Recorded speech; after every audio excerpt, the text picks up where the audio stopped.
Hello, everyone, and welcome back to Bears on Tap, a podcast about the Chicago Bears presented to you by On Tap Sportsnet. I'm your host, Brandon Suarez. You can follow me on Twitter at Bdon300, and you can follow my co-host at Joey Knows Nothing, Mr. Joey Ricotta. And then you can follow Quentin at Butkus It's Packer week. I haven't eaten a single slice of fucking cheese since Sunday. I refuse. I refuse to drink a beer, none of that. Any of the Wisconsin things that those fucks up there enjoy, I refuse to enjoy this week. The Packers looked like shit last week. We were kind of laughing at them as the pod came to an end last week as we were recapping the game. They ultimately ended up losing, but before we get into everything, let's check in with our co-host. Mr. Joey Knows Something, if you will. I'm doing good, man. I'm doing good. What's going on, guys? Pulled out the orange polo for this one. I'm in a locker room. It's nothing but business this week as we take on the. I think we lost Joey. Joey is etched into stone like Han Solo right now. That's fine. That's all good. We'll figure it out. But Quentin, how are you, my guy? I'm doing good, man. I'm excited for Packers week, and that's not something that I've been able to say very often lately. Not that I think the Bears are definitely going to win or anything, but yeah, you do. I think it's going to be a game. I think these guys are going to fight tooth and nail, and I'm excited for it. Joe, you back up? Hopefully. We don't know yet, but we can hear you now. All right, how are you, my guy? All right, I'm doing good. I don't even know where I was. I don't know if you heard anything I said, to be honest. Just go from the top.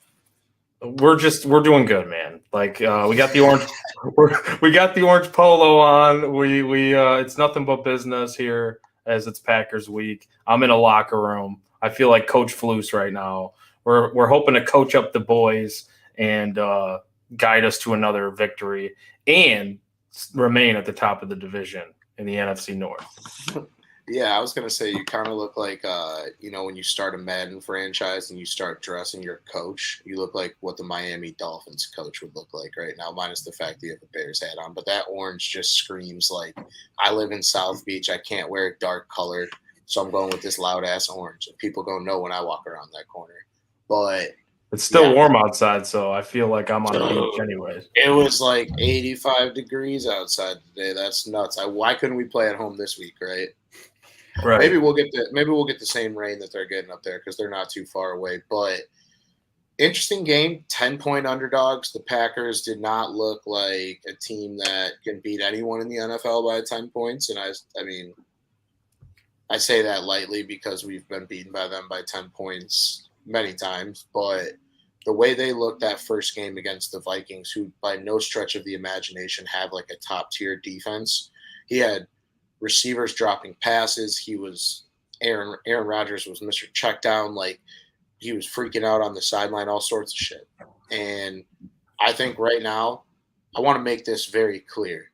There is no time on our schedule that I would rather play the Packers than right now because the Packers have no idea what their identity is. They have no idea who they are right now. And I think it's a vulnerable time, Quentin. I know I could sense the level of excitement in your voice because it is a winnable game. I don't care that we don't traditionally win this game, at least in the last 10 years, but I think this year's team has that frisky category, and I know it was only one game played in a goddamn monsoon, but we got dudes. We got some dudes. Like, I fully anticipate that the Bears will cover, and, yeah, I honestly give them – it's more closer to a 50-50 than not for them to win the game in my eyes. Yeah, I mean, so thinking it all through, last year the Packers, week one, they were a mess. They lost 38-3, I think it was, to the Saints, just destroyed.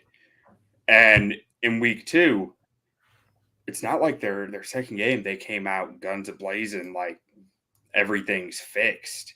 They were down 17-14 to the Lions at halftime in week two. And then they came back and won that game. I think the final was 35-17. But they did that with the Lions throwing an interception, fumbling a ball, turning it over on downs twice. So, I mean, the Lions really lost that game in a lot of ways. Not to take it away from the Packers, but I kind of want to take it away from the Packers because they're the Packers. But there's a very real chance the Bears can be in this game based on recent history. The Lions were not a good team last year, and they were leading at half before they fumbled the game away. I don't think this Packers offense is going to be able to score points like they did last year without Devontae. That defense scares me a little, though. Not going to lie. They got some dudes. Yeah, the defense definitely scares me as well. I think they got, man, that front seven really could get a lot of pressure on the Bears if the line is leaky at all. Like if Larry Borum is going to play the same way that he played in week one, if even Braxton Jones, I know he got some help from Komet too as well, but like I don't think he was as bad as some of the plays look. Like you're going up against Bosa. I think it's a little bit different than going against this Packers line or defense, but I do think they have some guys that could give him problems. He's still a rookie who still was a little bit shaky there too. So I definitely agree. The defense is kind of what I'm worried about in this game, and not as much the offense because they're not really in sync yet from what we saw in week one. And like even with the receivers not being in sync with Rodgers, they only got the ball to Aaron Jones, who's probably their best playmaker on offense. He only touched the ball 8 times last week. So like I'm thinking they're probably going to emphasize that a little bit more this week to get him the ball. They did get, A.J. Dillon the ball a little bit, and he was able to have some success, but not as much, yards per carry basis. Like Aaron Jones, I think he had like close to 10 yards per carry or something crazy, unless that was Elijah Mitchell's stats. One of those two. One of them were like 6.8, and the other one looking at, I think Aaron Jones was up around nine yards per carry on like 6 or 8 carries or something. But Jones had 5 for sure. Yeah, he had 5 between carries. Dillon and Jones, though, those two had 11 targets. They were very active in the passing game. True. Aaron was checking that shit down like Eli Manning. When he's mad and when he doesn't trust his receivers, turns into the biggest baby in the NFL, and that's fine. I will play a big baby Aaron Rodgers in week 2. I know he's probably licking his chops. Like he's probably sitting there in meeting rooms like, look, guys, like we beat the fuck out of these guys every year. It doesn't matter first half, second half. Like we always find a way to win these games. And I just think he has another thing coming. I think that defense, like if they only, 7 points last week or 10 points last week that they put up against the Vikings? I know it's probably unlikely that we hold them to 7 points or they get held to 7 points on consecutive weeks, but I have a hard time believing they're going to get what they want in this game. Like a very hard time believing that. Like I feel like the defense sets the tempo, and if we can create a couple turnovers, this is our game to lose. Well, yeah, and that's the thing too. Like touching on what you're saying about him turning into a baby a little bit if he doesn't get the receivers doing what he wants them to do and not having the timing down as far as like which routes they're running. Like I don't think the timing is right on a lot of this stuff. But then you also have Christian Watson with like backboard hands. The ball hits his hands and it bounces right off. Like all he can do is just run really fast. It seems like, kind of like your Deshaun Jackson special. The one-trick pony right now is what it seems like. He's a developmental wide receiver who's got a lot of skills and he's very fast, but he's not there yet, right? Like same thing, Romeo Doubs. Like you don't know what you're going to get out of him. But like Rodgers too, like watching it back and looking at some of the stuff that some great people on Twitter were putting out there, like video-wise. And Quentin, you're one of them. Like you were breaking down a lot of this stuff. I saw your thread the other day. Thank you. Rodgers missed quite a few throws that he could have made. And he just held the ball just a little bit too long. We give Justin Fields a lot of crap for holding the ball a little bit too long, or he made the wrong throw or just threw it away or just dumped it off to one of his running backs. Because there were some plays out there, including Christian Watson, when he was wide open, and he just didn't throw him the ball. And not only Watson, but some other receivers as well, where he just did not look that way. So Rodgers, he did not play his best game in week 1. Obviously, we know that because the offense couldn't get anything really going. But, people were just wanting to blame the wide receivers. A lot of that is on Rodgers as well. And so I don't know if, I'm not saying he's declining necessarily. I mean, he's going to be really pissed off coming into this week. We know that. But there's a chance where he's not up to snuff. Like the psychedelics, whatever stuff he was doing in the offseason, like there's a chance where he's just not quite there yet. Just himself getting himself knocking the rust off from the offseason, and along with getting the receivers in line and on the same page with them. So I think you're right, Bdon. I think this is absolutely the time that you want to face the Packers. Ayahuasca Aaron, drug guy. Yeah, there's a last night I was going through the all 22 from the Packers Vikings game, and you're right, Joey. There were two plays that stuck out to me of like I just didn't understand why he didn't throw this ball, and he like and one was he had Sammy Watkins on a deep in route coming from the right sideline into the left across the field, about 15 yards down the field, coming right over the linebackers in front of him, but it's Sammy Watkins. He's a lot faster than the linebacker, and I'm thinking to myself, he's open. Like, he placed that ball in front of him, that's a 20-yard gain, and he's looking right at him, and then he turns to the running back and throws to the running back. And I didn't understand why he didn't throw it. I mean, maybe that's not where Watkins was supposed to be. Maybe Watkins called an audible. Maybe Watkins got the play call wrong. I don't know, but it just seemed bizarre that he just looked at him and then looked off. Or maybe it's just one of those plays where it just didn't hit right. He missed his chance, he thought, and moved on. But it's clear there's not chemistry there. The other one that stands out to me is there's a play with Romeo Doubs, who was he ran a post route off the left sideline. So post up towards the middle of the field. And Rodgers thought he was running a comeback route, and the ball just sailed, 10 yards behind the receiver because the receiver was already going towards midfield. I expect that a lot of that type of stuff, that second example, is going to be cleaned up this week. I don't think the Bears are going to get a lot of breaks on that.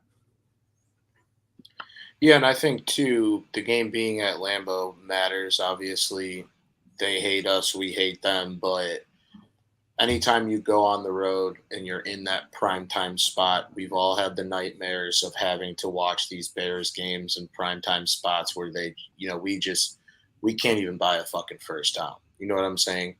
I don't think it's going to be anything like that this time, but with Rodgers in his state, right, like down on his team, doesn't look to have good chemistry going, and with Fields where he is right now, I'm not saying he played well. Don't get that twisted. But the fucking vibes are through the roof with Fields right now.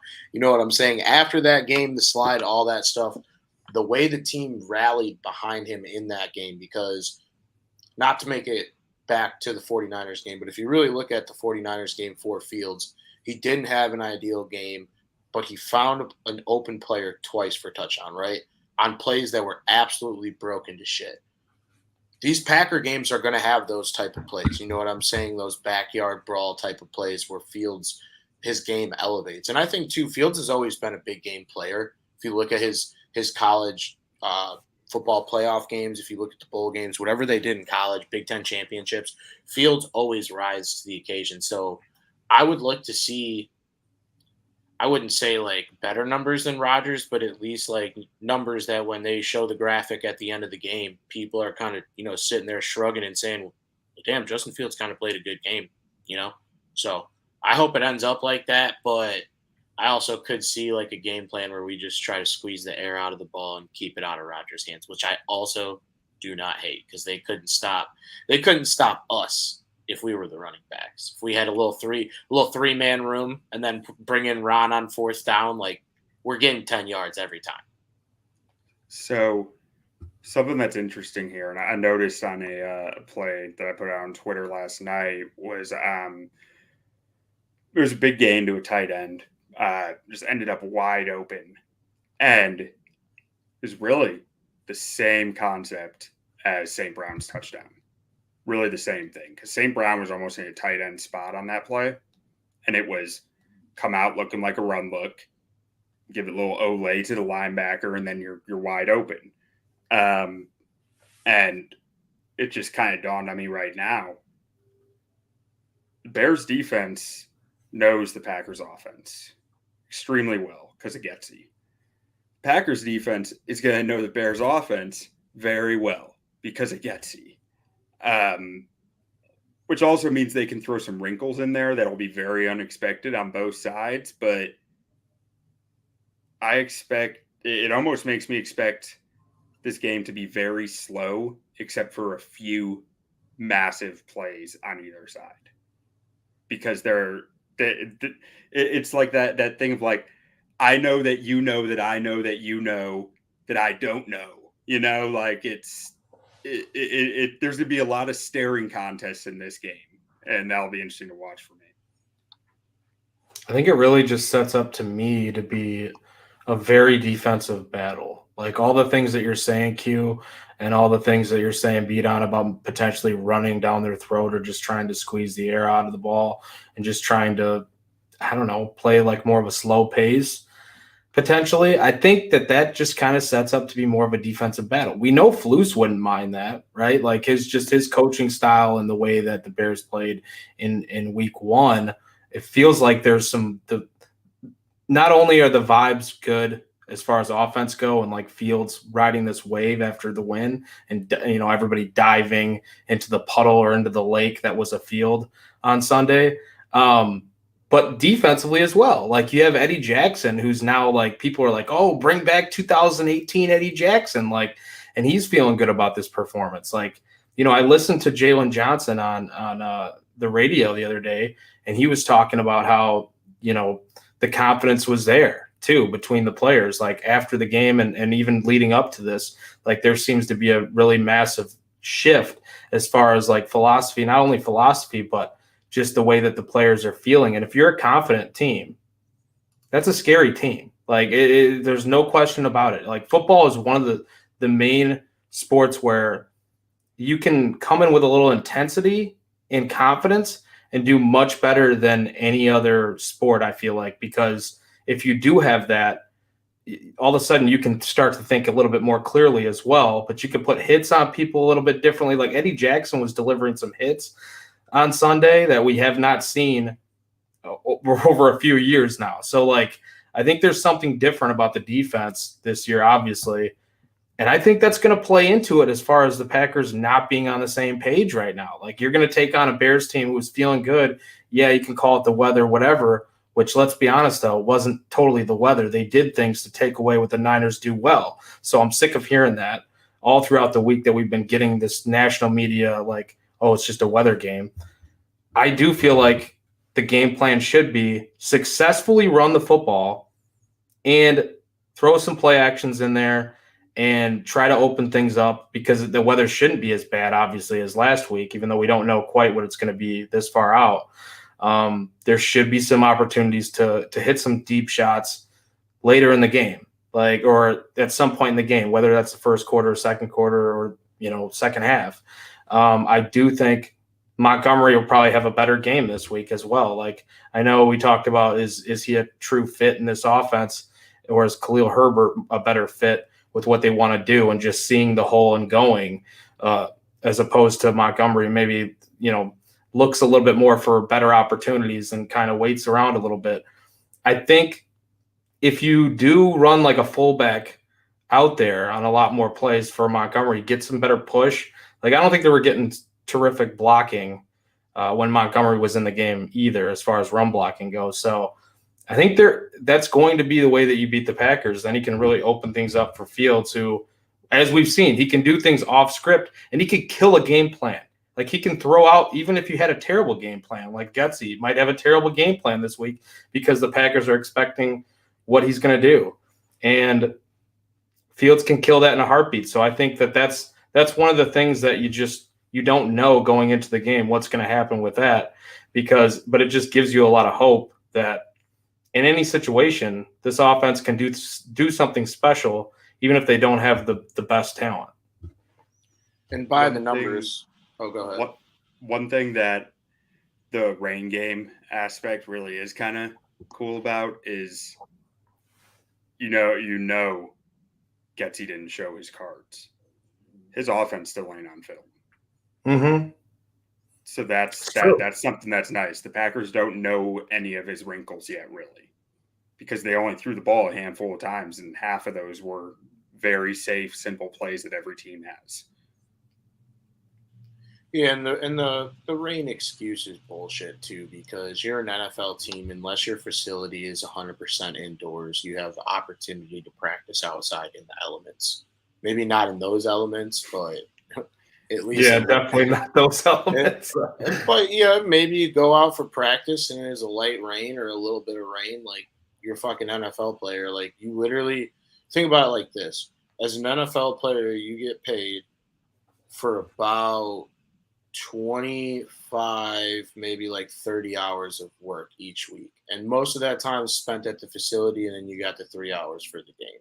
Literally just pull up, run around, catch footballs, tackling dummies, watch. You know what I'm saying? So it's like, if you live in an area such as San Francisco that does get a lot of rain, right? Like, they still get a lot of rain out there. Why not run a couple practices outside? So that's my like thoughts on it. And then too, it's like the end of the season when we look back at our win-loss record, is it going to say rain win next to the Niners game? Like, this is the first time. It's such a bullshit narrative too. It's honestly only because we won the game. So if the Niners would have won the game, the only thing that would have been complained about is Eli Mitchell going down, and rightfully so. Like, we have an awful field, and in those conditions, you could expect people to get hurt. But one person that in the national media and a former employee needs to shut the fuck up about Justin Fields. Mike Martz has just continuously ran his mouth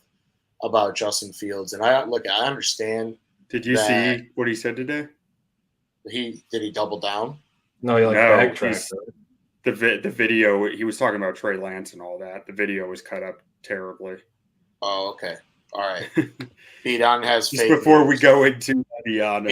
Either way, he's around right now praising Fields. I was about to give, but it's weird though, because he did talk shit about him before the season though, so we can say, that. Yeah. I ran with it because I saw other people, like other media people, talking about it, so I'm glad I wasn't spoofed, and I also don't have a blue check mark, so thank you, God. But Mike Martz, look at his track record, bro.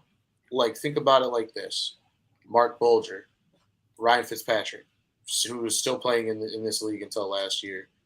Kurt Warner was bagging groceries at a goddamn Hy-Vee.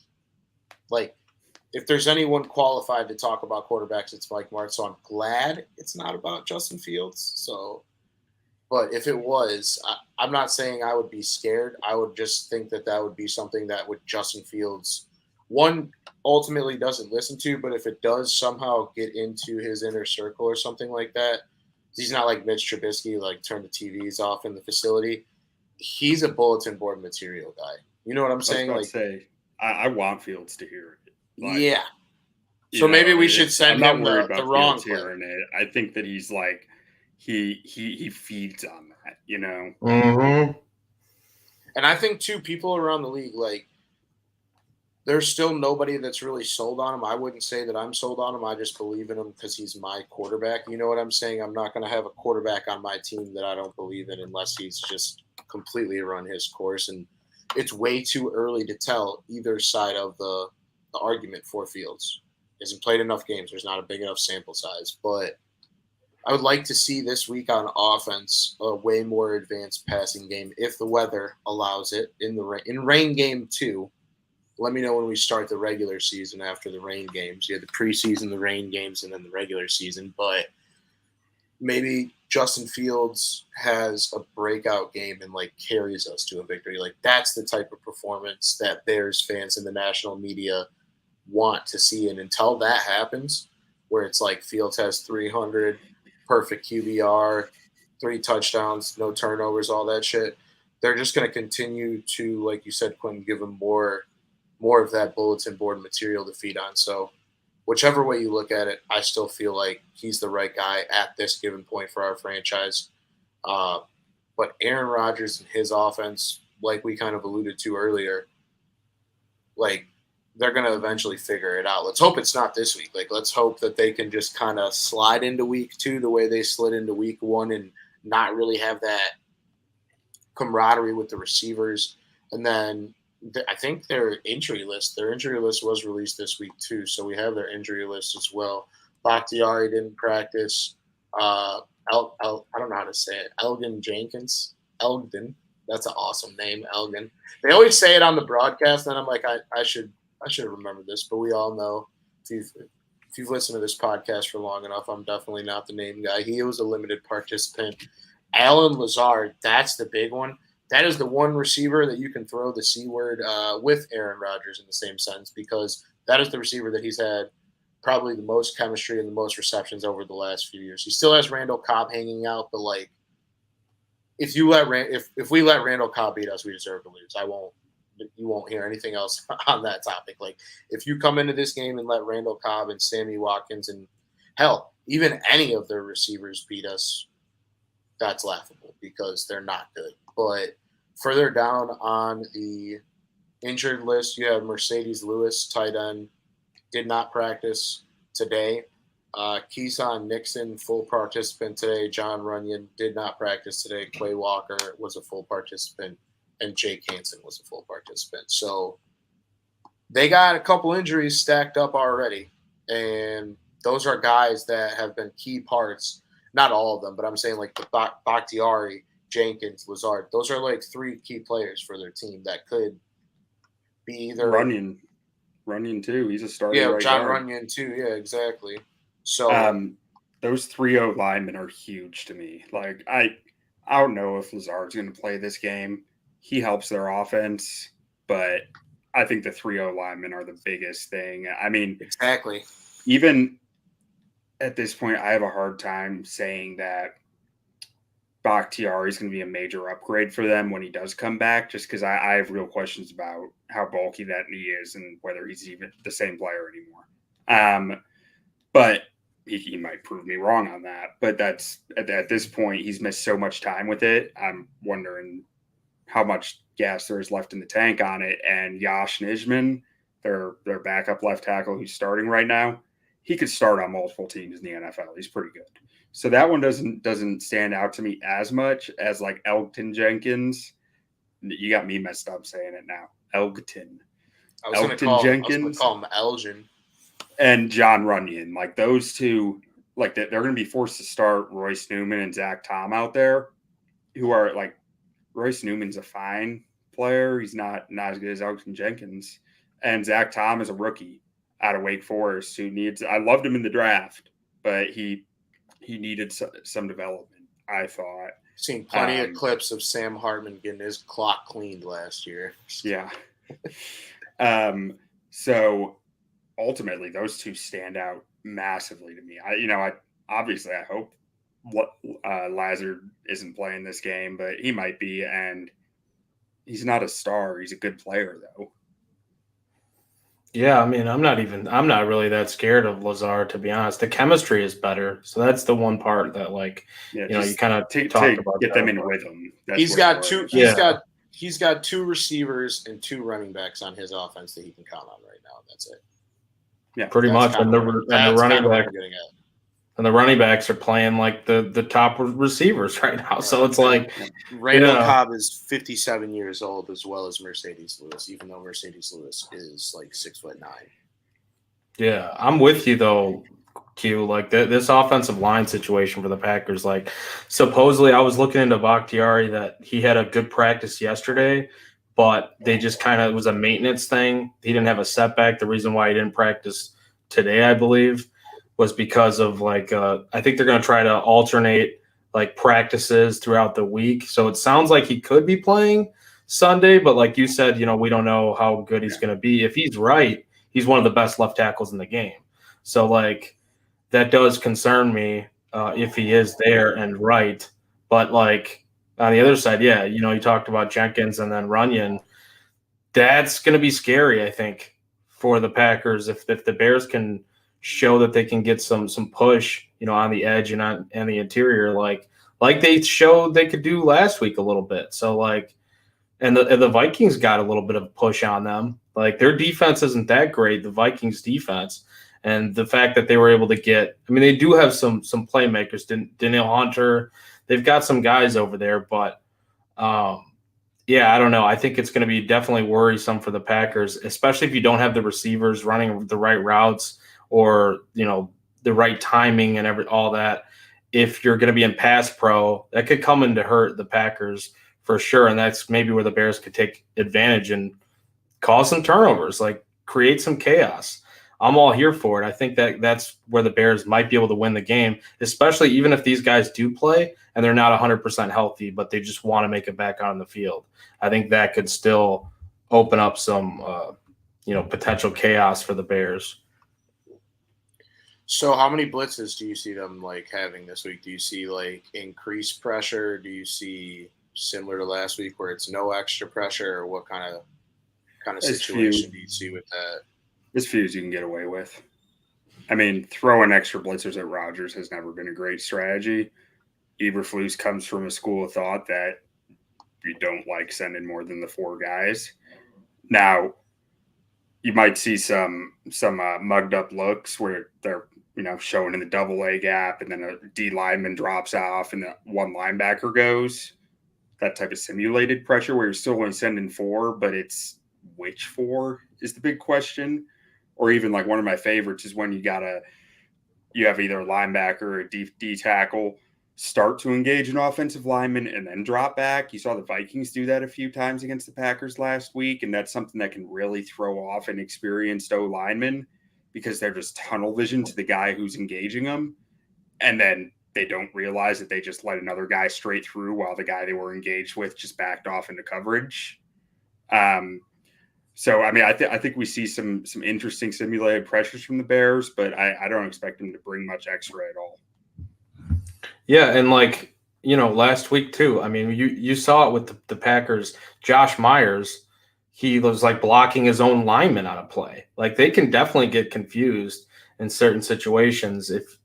And like you brought up a good point after the post game, or when we were doing the post game show on Sunday, Quentin, when you were talking about, and you just kind of mentioned it now, those disguised blitzes, like, showing 2 or 3 different guys and you don't know where it's coming from. And then you just have one guy blitzing out of maybe 3 potential blitzers. Like, I think that could be huge in this game, especially if like the linemen are little inexperienced, like the guard potentially, or it's just like guys that you don't think are as good. Like, so Even I think center, he only played like 200 snaps last year. He's pretty inexperienced kid still. Yeah, absolutely. So I think that can be huge. Like, like you said, you don't really want to blitz Rodgers, but I think some well-timed blitzes and disguised packages, I think are kind of the key here because you can do it. It's not like you just avoid it at all costs, especially with those receivers. Like, I think this is where you might be able to get away with doing it a little bit more against Rodgers because of the group that they have out there. And to me, to be clear, a blitz means 5+ guys. So, like, I see them bringing 4 almost every play, but not the 4 down linemen every play, disguising that up. And, maybe they'll mix in some 5-man rushes here and there. But because, I mean, I think I saw there's a stat that's like it's only been recorded 4 times that a team did 0. So they're going to do more than 0 most likely because there's a reason there's only been 4 times. But I wouldn't expect much. Think back to the Lovey days. How often were the linebackers coming? It wasn't that often.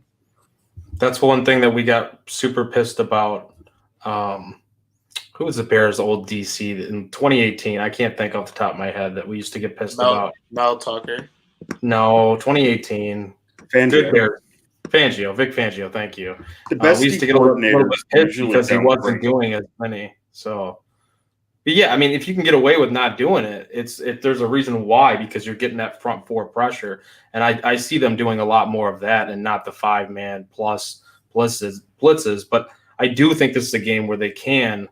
I mean, like you said, disguised blitzes where, yes, you're just only running 4, but I think this is a situation where you potentially could run some actual blitzes like 5+ in this game just because of the receiver group and the inexperience on the line. Yeah, ultimately with I think this is something I think Fangio even said at one point when he was asked about the blitzes was like, why would I make Aaron Rodgers' job easier? by taking a guy out of coverage. You know, like you have a better chance getting to him with your down 4 if you've taken away his options. The second he sees a blitz coming, he's going hot. He's going right where that guy just left. You know, Rodgers is He's so good at identifying it.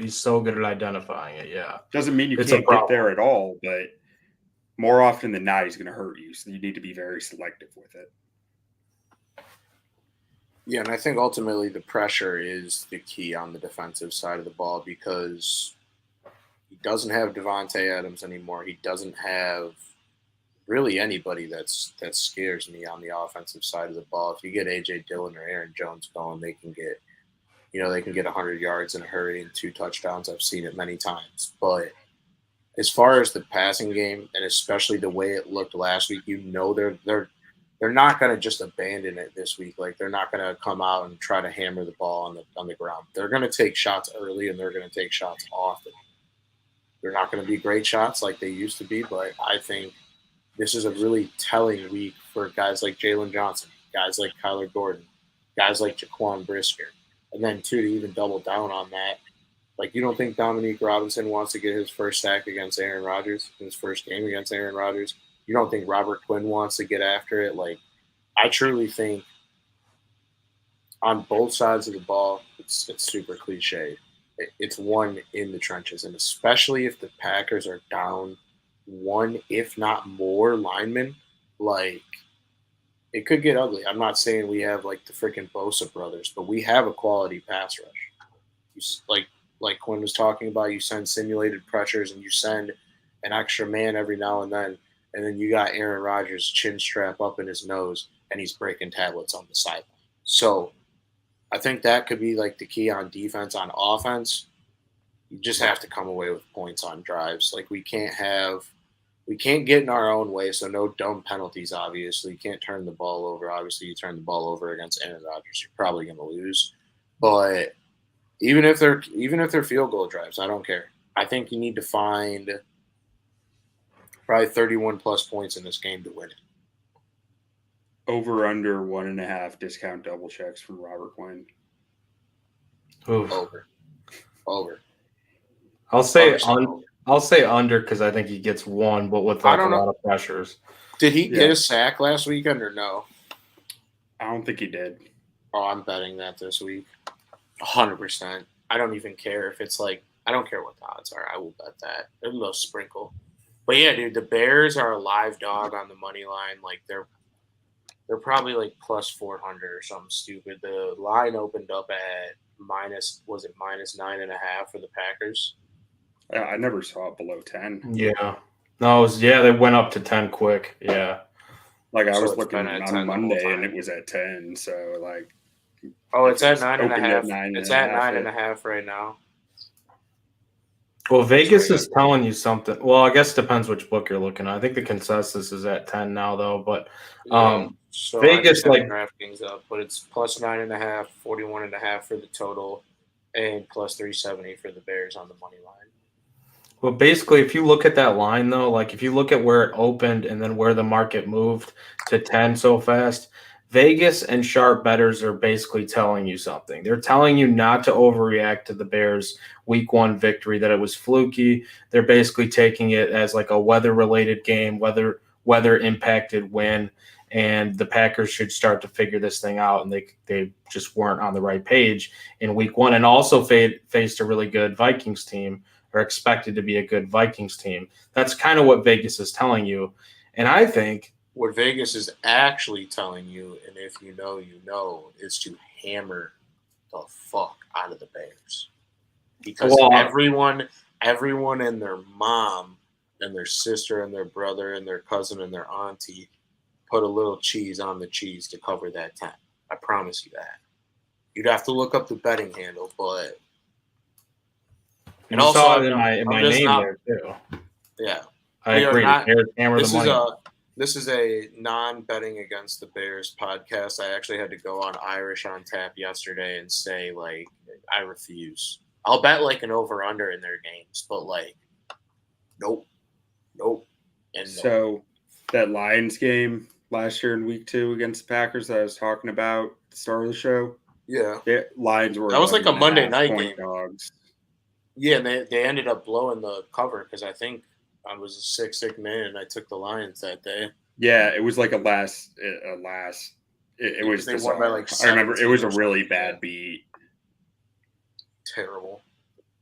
Do So you guys, not to completely change the subject here, but I guess I'm going to. Do you guys want to talk about the right guard situation with the Bears again? yeah, because they brought Schofield back, and I saw Leatherwood went on like what was he? It was like the NFI list or some shit like that. Like I don't even know what the name of the list was, some goofy list, but yeah, offensive line not great, Bob, but we're also not facing a Zadarius Smith tomorrow or Sunday, so I do like that. They don't really have like if you had to look at their pass rush for what it is, like who's their best pass rusher? Probably Gary, right? Sean Gary and Kenny Clark and Devontae Wyatt out of Georgia. And He ain't done. Smith. He ain't done a goddamn thing in this They're pretty league. talented. He's gonna have man. to. They He's gonna got have some to show guys. me on Sunday. They look pretty good against Minnesota. But with the right guard situation, I mean, I'm not. Their depth got hit a little.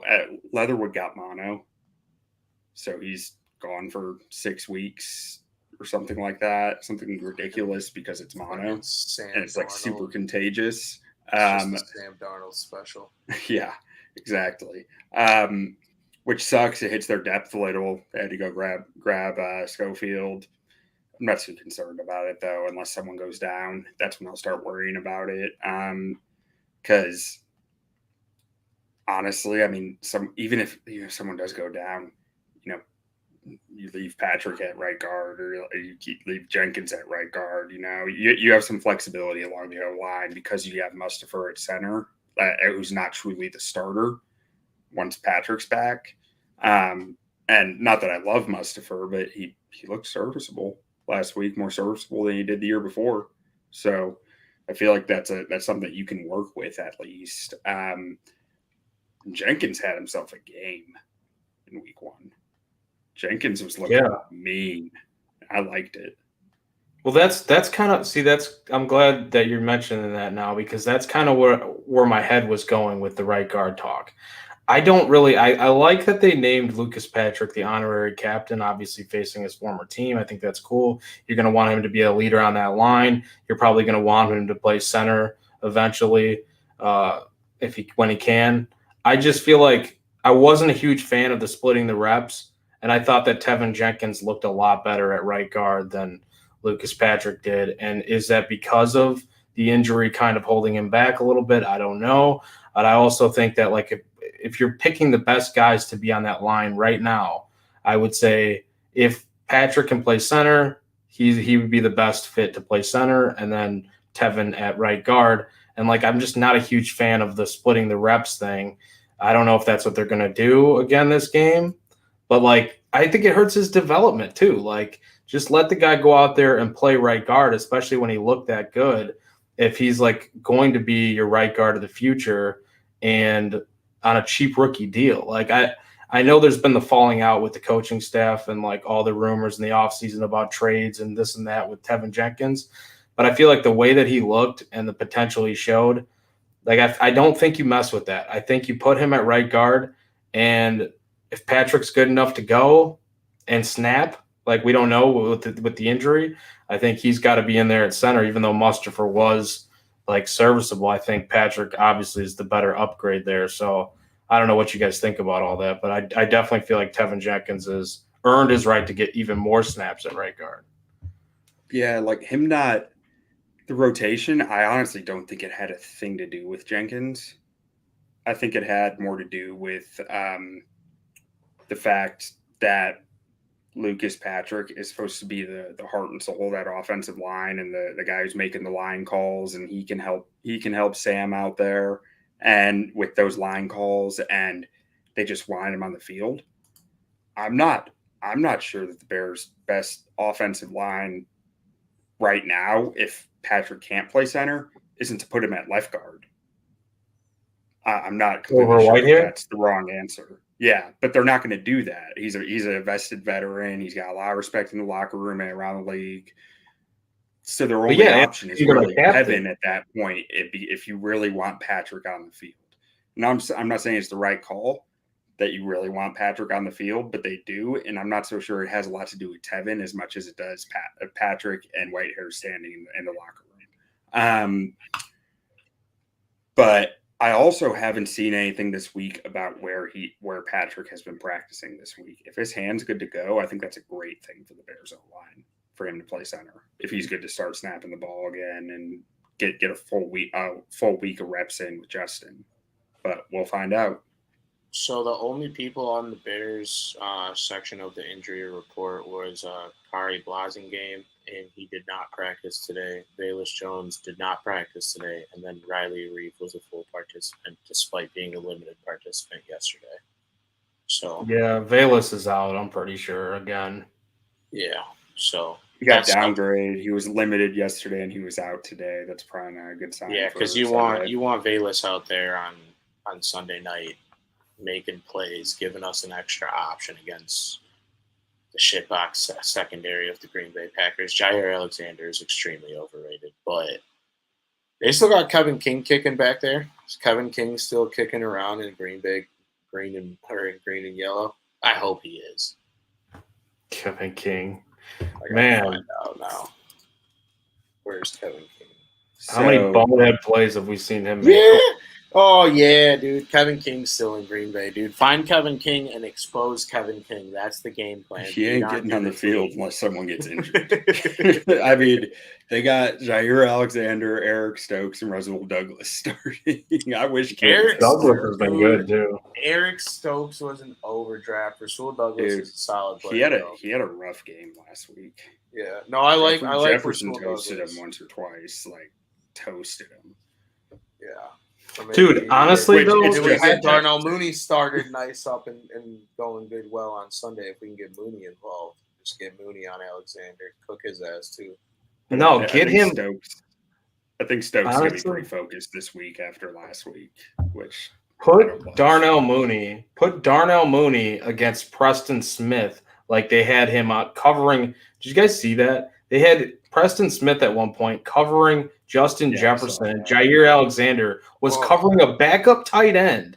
Put Jair Alexander, find a way to have him guarding Ryan Griffin. That's disgusting defense, dude. It's what Darnell Mooney against Preston Smith. Let's go. It's what we've seen the Packers do for years. I mean, the Vikings' new head coach is a McVay disciple, and McVay and Shanahan go hand in hand. So LaFleur's a McVay guy, So Getsy's been with LaFleur all this time. How do you think they got all those mismatches for Devontae Adams? They don't they hurry to the line when you don't get a sub in. And they make sure you're in. If they can, their subs are in and out like that so fast. And if the defense doesn't have a chance to respond, they make them pay every single time. That's how they did it with Devontae Adams. Constantly was creating those mismatches. Why do you think Buster Screen was the guy covering Devontae Adams in 2019 when he just went off all game? Because they kept creating it. And that's what we need to see from Getsy in this game. We know Getsy knows how to do it. We've seen it happen in Green Bay. Creating those mismatches is such a huge key in an offense like this. And we need to see the Bears do it. And we need to see them on their P's and Q's when the offensive subs are coming in for the Packers to make matching subs, because they will hurry up to the line and get that ball out before you even have a chance. Yeah, and I think for this week, it's going to be a mental game as much as it is a physical game because of stuff like that, right? The Packers know us like the back of our hand, and we know them just as well. And then, like you talked about earlier in the episode, the Getsy connection, that just makes it even more, maybe predictable on either side. I think that's probably why they have it at such a low total. I could see this game soaring over 41. I could also see this game finishing 21-17. But another fun fact on the coaching is Joe Barry, the Packers D coordinator, came up in Tampa with Monty Kiffin and Rob Marinelli. He was on the staff with Rob Marinelli in Detroit. We know Marinelli and Eberflus are very close. These staffs have a lot of ties. They're close. See, so this could be a game that we're sitting here at the end of the first quarter looking at a 0-0 game, and they're just playing it between the 20s. But just an absolute rock fight chess match. I think personally that plays to our advantage. I won't complain if it's like that. But on the offensive side of the ball, we'll go players of the game, then we'll go score prediction, and then we are on to Sunday night. We will be back after the game despite whatever time it ends at. It's usually pretty late, but we'll be back Sunday night after the game. But I'll start with you, Joey. On the offensive side of the ball, who do you think has to have the biggest game in order for us to win? Luke Getsy. He's not playing the game, but I think he needs to put his nuts out there for this game. Like, honestly. He needs to do the Brett Favre thing. Just put your nuts out there. Yeah. Oh, Jesus Christ, Bdon. I think, dude, honestly, man, some discount double checks would be awesome to see from Justin Fields. Like, that would get me hyped up. But, like, if we're being realistic, Luke Getsy, first half play calling, it was really going to be interesting to see. But then how he counters that in the second half with the adjustments, because like you guys have been saying, we've been touching on all show basically. These sides know each other very well, and a lot of that is because of Getsy. A lot of that is because of what the Packers like to do. Matt LaFleur, like, it's going to be huge to see what Luke Getsy wants to do and what he can do in a little bit better playing conditions here, and maybe open up the book for this game, which you know that they've had their eyes on for quite some time. Not that they didn't have their eyes on the 49ers game, but this is a game where Getsy went straight to the schedule book, and he went to that calendar and he circled this game. Like, you know for a fact. So Luke Getsy, player of the game, coach of the game, whatever you want to say, that's going to be my pick on the offensive side. What about defense? Ooh, man, I want some pressure. I think, honestly, though, I think that pressure will come. I think they will be able to create some pressure here. So I think I'm going to go ahead and go into the secondary again. Wouldn't it be awesome? I see your name down there, Quentin, so stop me before I start talking any further. But if this is your pick, please speak now. Oh, it's not. Go ahead. Okay, Bojack. Get the cereal out. Eddie Jackson. Honestly, wouldn't it be something if he had back-to-back weeks, first two games of the season, he has an interception after all this shit talk about him not being able to play safety anymore, not being the playmaker that he's been for a long time, or that he once was when he first came into this league, and not tackling last year, all that talk about him, which, we saw him had some hits last week. So I think an interception from Eddie Jackson against Aaron freaking Rodgers, the Mushroom Field captain. Yeah. Give me the Mushroom Field mobster. I'm sorry, with that haircut. Yeah, Eddie Jackson defensively is my pick. So, how about you? I love the Getsy pick. I couldn't agree more. That's not where I'm going to go, but also on the Bojack front, I was talking to a friend of mine who does way more film than I do and is way just more knowledgeable about it than I am. And he was just like telling me, man, this is special safety tape from Eddie Jackson last week. Like, and he's a guy who's never fallen off the Eddie Jackson train either. Like, kind of like me, I probably stand for him a little too much, but like, when a guy who I respect that much in film is saying that says a lot to me. But so offensive player of the week, I'm throwing a bit of a curveball here because I don't even know if he's going to play every snap. But Tevin Jenkins, you gotta stuff up Kenny Clark if you want to win this game. And Tevin Jenkins is the guy on that offensive line who can do that. He's the guy who can play bully ball, who can control Clark. So that's where I'm going with that. You need to win the interior in this game, and I think Tevin Jenkins is a big piece to that. On the defensive side, I might sound like a bit of a broken record here because I've mentioned his name in a few of these podcasts recently, but Roquan. Aaron Jones and A.J. Dillon had 11 targets last week. From the sounds of what the Packers are saying in the media, they might be getting even more targets next week or this week, Roquan's going to have to be covering these running backs like crazy because they are dangerous running backs. Like, they are not easy guys to tackle. They are not easy guys to wrap up on. And like, Jones is shifty as hell, and Dillon is just a freight train. He's all of 250 pounds.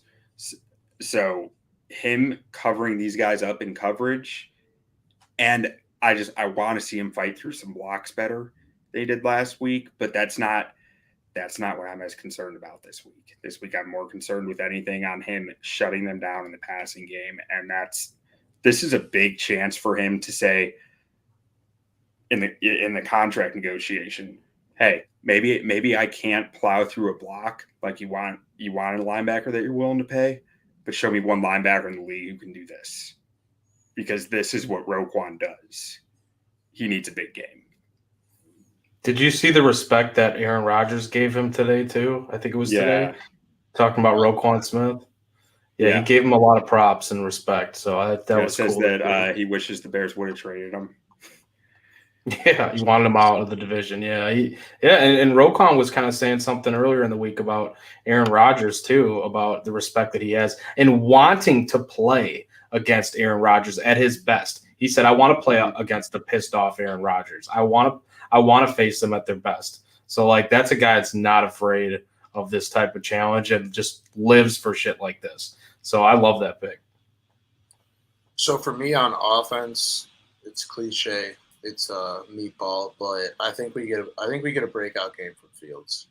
I don't have a number on it. I'm not going to say 303, but I just think that if we are to win this game, which is what you'll get in my score prediction, it's going to be in big part due to what Justin Fields does on offense. Because if for whatever reason this does turn into a shootout, we're going to need to get points, and we're going to need them in a hurry. And I fully trust that in week 2 of the offense, where, like you guys said, they didn't really use a lot of their plays probably last week, they can open stuff up. They can use stuff that's not been on film, and they can get their playmakers open. Cole Kmet didn't touch the ball last week. Darnell Mooney hardly touched the ball. And David Montgomery barely got involved, and we still found a way to win a football game. So I think it can only go up from here.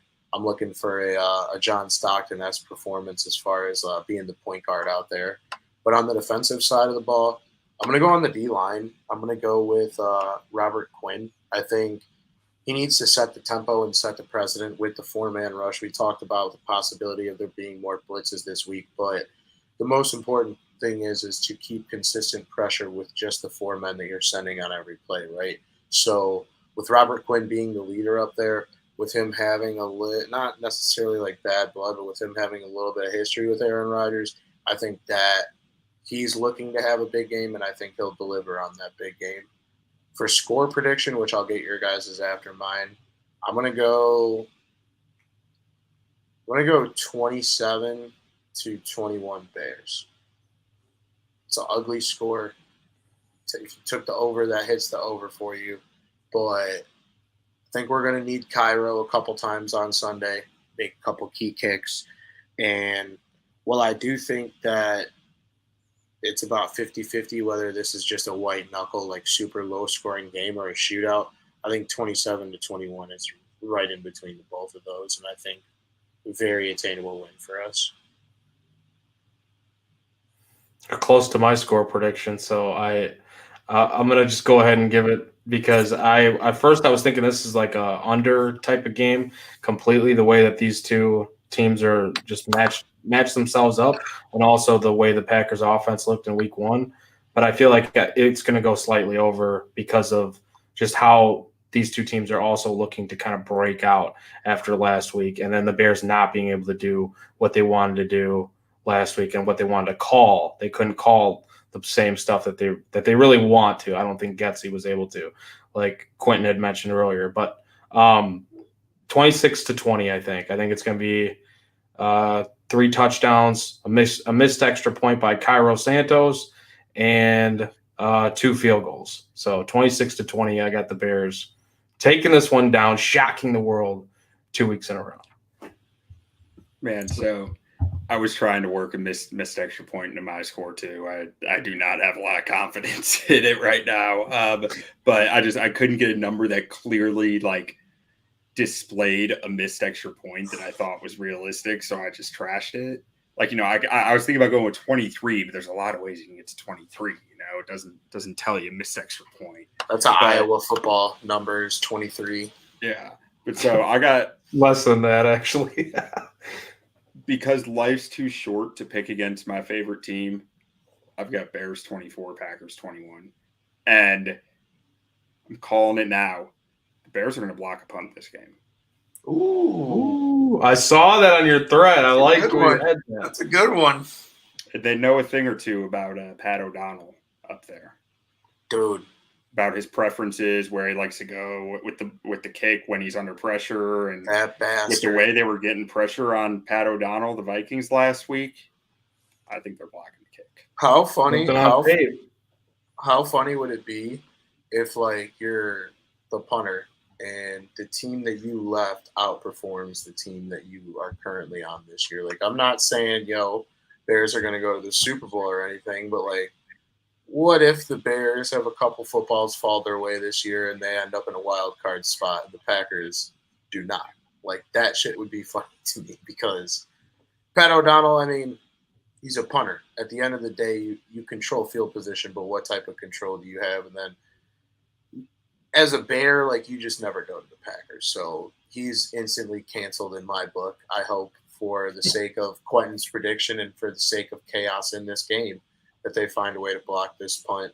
But do you guys have anything else that you want to discuss before we wrap it up here? I mean, think about, like, just to your point there too, like how awful the Packers special teams has been over the years.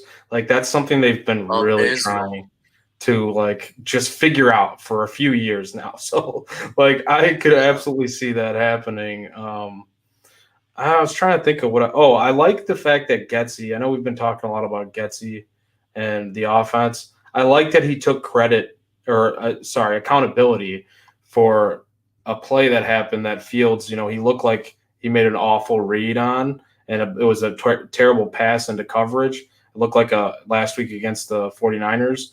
And he basically said that it was a play that Dante Pettis had been practicing a lot, and St. Brown had not been practicing much, and it was a route that he wasn't prepared for as much. I don't think so. That was on him, and that was his fault. Is pretty much what he was saying. I'm paraphrasing here, but that's pretty much what he was saying. He was taking credit or accountability. I'm sorry, not credit, because it was a bad thing. But he basically said that wasn't on Justin Fields. So that's something I feel like I wanted to just mention that I like, because the bald fraud and the offense last year and all the other years, like how many times did he say, yeah, we just got to figure out why. We got to figure out why, instead of like there's no accountability, there's no anything like that. So I think it was really cool to hear that. Yeah, and I think I speak for all Bears fans when I say this, but it just feels great to go through these weekly press conferences and all these media availabilities and then get to the game on Sunday, and there are no other stories. Right now, it's only football. Right now, it's only Fields, as your shirt would say. There's no extracurricular bullshit going on. I guess you could argue that the Tevin Jenkins stuff that was happening during camp kind of qualifies, but for the most part, it's like Buddy the Elf in the movie Elf, E.L.E. Everybody loves everybody right now. We don't have any Martellus Bennett's in the room, and let's find a way to win a football game on Saturday, because as much as people may think it's like the Packers get right spot, everything right now for the Bears is trending in the right direction. And the last time I said this was the beginning intro part of our show for like a year. And let me tell you, it did not go well. Like, they lost like every other game after I said that. So I'm going to knock on wood after saying the Bears and trending in the right direction in the same sentence. But with what we saw in camp, with what we saw in the preseason, and with what we saw in week one, the ability to continue to battle back in a game that at halftime they were probably like plus 1,000 on the money line. You know what I'm saying? Like, that wasn't a game where you're down 10 and the Bears are minus 9.5. That was a game where you're down 10 and the Niners are probably like minus 14.5. You know what I'm saying? Like, that they expect the Niners to come out and continue to kick our ass. I think one thing with the Eberflus ran team and just like Eberflus in general is there was a different type of nasty out there last game. Like the team looked a little bit more physical, and I think if all hell breaks loose, that's something that you can lean on as being the more physical of the two teams. But this was another episode of Bears on Tap presented to you by On Tap Sportsnet. I'm your host, Brandon Suarez. I can be followed on Twitter at Bdon300, and my two co-hosts can be followed at Quinn can be followed at Butkus Stats. Joey can be followed at Joey Knows Nothing. This guy went like fucking 62-0 last week on NFL picks, so stay tuned to what he said on. Can only go down from here. No, yeah, I was going to tell you don't bet as many games this week because the regression curve is real in gambling. But if you're hot, you ride the hot hand. We're probably all on the same page with the betting as far as this week goes. Bears money line, Bears spread, but do it responsibly. If you bet the spread, bet less, or if you like the Bdon method, bet the same amount on the money line as well. But that's psychopath shit because I'm a crazy person. So it is what it is. I might Bdon method this game. I haven't decided yet. But regardless of result, we'll be back with you guys on Sunday night, right after that final whistle blows, to hopefully recap another Bears victory. We appreciate you for tuning into this episode of Bears on Tap, and bear down. Bear down. Bear down.